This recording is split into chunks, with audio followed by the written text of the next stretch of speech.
Ah, I'm gonna switch you. Dicentra spectabilis, which now has a new name, which I don't even want to remember. I need to, us either, What a terrible It name. takes 20 years for a new Yeah. name to take effect, and what the Well, heck. for sure, for 20 years, the publishers agreed to put both names into books and whatever. So Steve and I said, we don't have to learn any new names then. Now, what you're picturing is the old-fashioned form. Right, because we haven't grown Valentine. Wow. Valentine is a very, very good red. And not only that, the foliage is a bronzy color. It has a totally different effect than the old-fashioned bleeding heart. Yeah. Needless to say, there is a white form. There's also a gold leaf form, all of which are good. There's a gold leaf form, gold heart. That's a beautiful plant. Again, takes a lot of shade, really makes the dark, Light up, yeah. the shade, it stands out in the dark green of a shady garden. It's really very nice. Does more of the Cherry same. red. That cherry red is nice. Yeah, it is. It's a very good plant Think I've with ever lots of seen foliage. Yeah. Okay, we can go on. Isn't that pretty? That's nice. This This is by and another large, one. digitalis foxglove by and large is a biennial. Grows one year, goes into flower the next year, and then goes to seed and dies. The big thing about it is that it'll sow itself everywhere. So, you can pull out the seedlings if you don't want them, but I love to see them in June when they bloom. Our old garden, they were all over the place. And then, of course, they disappear, so you wouldn't have to worry about them too much. But there are a whole lot of different color variations now, and some with speckled flowers, some that are quite red, some that are pure white, but a lot of them are bicolor, and they're just such a charming plant. There is one perennial form, which is called the strawberry form, which does last longer. Yeah, we think the Mertenensis, Mertenensis. foxglove seemed to me to be a plant that picks its place, though. You can put them there and they'll seed themselves over there. Oh yeah, sure enough. And will grow in shade or sun, which is nice too. We like the yellow. We like the yellow ones as a little bit more. The yellow one is quite perennial, but the flowers are not as long. It's digitalis lutea. And I think that the Mertenensis is a cross between lutea and digitalis purpurea. Okay, because it does have that a bit of a salmon color, I call it. And I have to break again here to Sonia to say, Sonia, how long did that digiplexus that we thought was an annual live? Still alive. It still comes back every year. I would say that was probably the second or third summer we were here. So we're at like 9. Wow. So digiplexus, Pierre, the cross between digitalis and what, apoplexus or something. Yeah, we grew it. Spectacular colors. Yeah, there are some very nice color combinations here. I personally found it a bit short-lived. Like I wouldn't say biennial, but petered out after 2 or 3 years. I'm glad to see yours is lasting longer. Maybe again, it's one of those plants that needs a colder winter. I don't know. We saw it for the first time at Skagit. That's true. Yeah, that's 10 years ago at least. Yeah. Ooh, there's a nice combination there. You see an epimedium. This looks like a conocloa. There's some lamium in there. Gosh, it's some big mess. Hey, You remember? nice combinations there. It might be from Judy's garden. Can't remember for sure. Is that a pulmonaria in the lower right?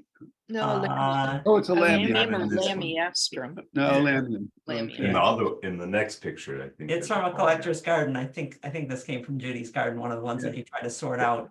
The leaves on the epimedium, that's the attraction. Epimediums don't have a big glitzy flower, but when those leaves are just beautiful, and some are actually quite evergreen, some are not, but that is nice in the garden.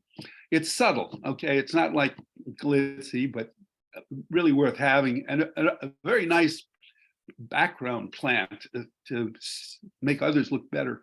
And you can see the various colors. The one color you don't get in many species is blue, and unfortunately it's true here, but there is purple and lavender and whatever. I have to show you one we picked up the other day. or Which- 2 years ago now. I thought it was called Dragon Claw, but maybe it's called Sandy Claws. No, Um, that's, No, it's not spine tingler.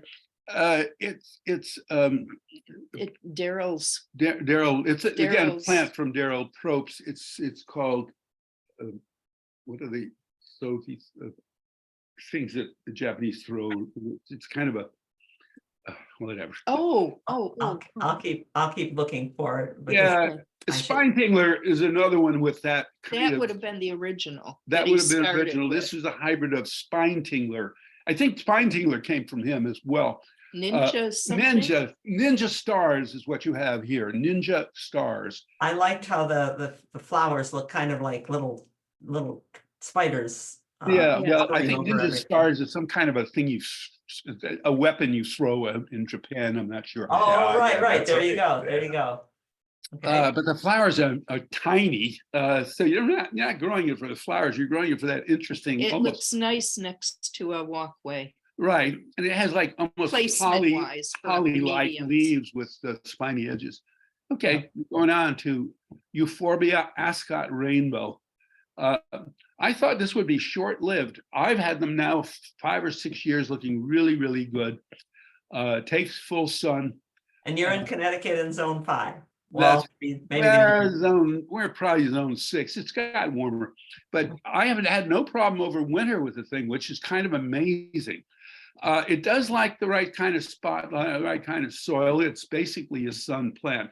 I will warn people that grow euphorbias. They are a relative of the Christmas Poinsettia? poinsettia. They have a milky substance in their stems, which is very toxic to many people. One of my propagators had scars on her hands from working with these without using gloves. So if you're going to work with these, put on some rubber gloves, and you can cut them. They make an all right. They have nice flowers too, by the way. They're on the left. You see the flowers. Your picture doesn't show them quite as nice as they are, but they have this kind of chartreuse thing with a little red button in the middle, which is very intriguing. But it's a nice plant. It's an evergreen plant and just a standout plant in the garden. Go yeah, ahead. I think the picture on the right is in the winter, actually. Yeah. Incredible. You can get some winter burn on them, but it's not. I've not had a serious problem with that. Okay. Okay. Now, I didn't know which Philopendula we were going to do, so tell me. He didn't know which one either. He loved them all. Collectors. My friend Hitch Lyman is coming to my brunch today. He should be here shortly. He calls these flippin' doulas. Yep. It's a good scene. The family is native to North America. Again, there are European and Asian forms. I saw it growing in China. The ones in China look almost exactly like the ones that grow wild here. And you also have next to it some yarrow, which. No. That's the Philopendula. Oh, And okay. this is the, Okay. I'm sorry. It's one of the Oh, dwarf that's- dark I leaf Correct. hibiscus. Oh, that's the Philippines. what is the dark leafed one? It's a dwarf hibiscus. I forgot. Nice. Okay, fine. Nice. All right, but I'm sorry for my confusion. I don't know what form you have there, but it looks like one of the American form. Yeah. We think it's Philopendula Vulgaris. purpurea. What do you think it is? We think that one was Vulgaris. Okay, Philopendula. Vulgaris is a European form, and it generally has a creamy white flower. Okay, well, this one does have a creamy white Queen Anne's lace flower. That's Starts out pink. Vulgaris. Yeah. Yeah. In Europe, it's a common ditch plant, by the way. Here, Well, it grows fine here, but it's not at all invasive like it is in Europe. Nice, some nice pictures of ferns. And then, of course, there's Queen of the Prairie, which the cotton candy will suck you Right, in. that is native here, and that is a gorgeous plant. And there are various forms of it, but what you have there is about as good as they get. Okay. Almeria is a European one too, right? No, true. Almeria is European.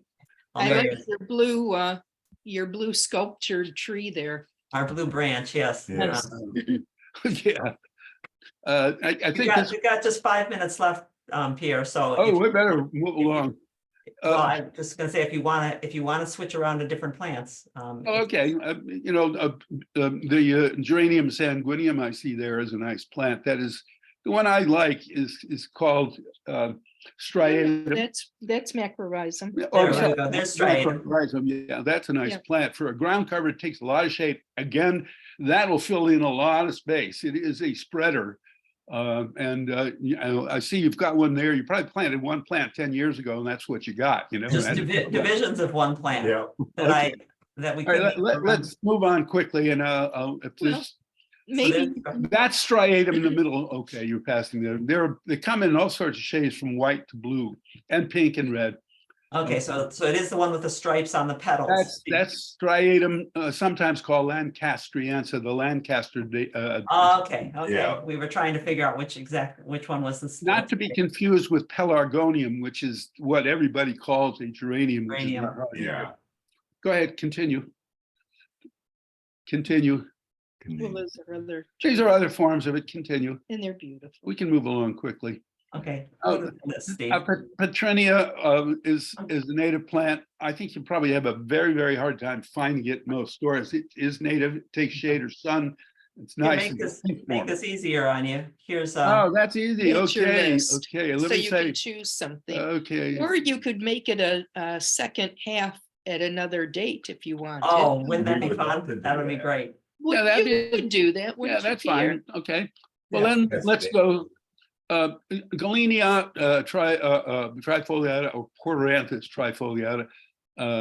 That's the plant you showed, and that's a really nice native, but it's probably going to be pretty hard to find. I don't know why. It's not that difficult to propagate, but people want big glitzy flowers. These are small. But the I'm so fruit glad you put is it on the gorgeous. list.